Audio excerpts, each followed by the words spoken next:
سیدنا عمر فاروق رضی اللہ تعالیٰ عنہ کے پاس خواب اسدی تشریف فرما تھے۔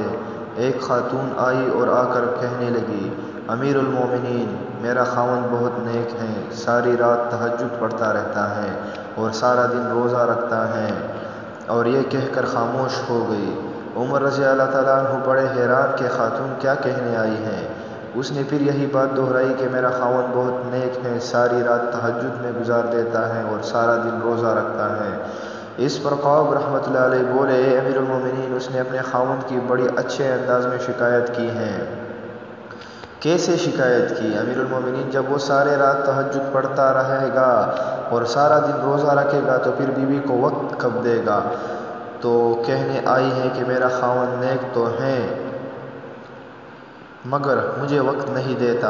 چنانچہ عمر فاروق رضی اللہ عنہ نے اس کے خاوند کو بلایا تو اس نے کہا، ہاں میں مجاہدہ کرتا ہوں، یہ کرتا ہوں، وہ کرتا ہوں۔ حضرت عمر نے حضرت قعب رضی اللہ تعالیٰ عنہ سے کہا کہ آپ فیصلہ کریں۔ حضرت قعب رضی اللہ عنہ نے ان صاحب سے کہا کہ دیکھو، شرعاً تمہارے لیے ضروری ہے کہ تم اپنی بیوی کے ساتھ وقت گزارو، ہنسی خوشی اس کے ساتھ رہو اور کم از کم ہر 3 دن کے بعد اپنی بیوی کے ساتھ ہم بستری کرو۔ خیر وہ میاں بیوی تو چلے گئے تو عمر رضی اللہ تعالیٰ عنہ نے ابی بن قعب سے پوچھا، آپ نے یہ شرط کیوں لگائی کہ ہر 3 دن کے بعد بیوی سے ملاپ کرو؟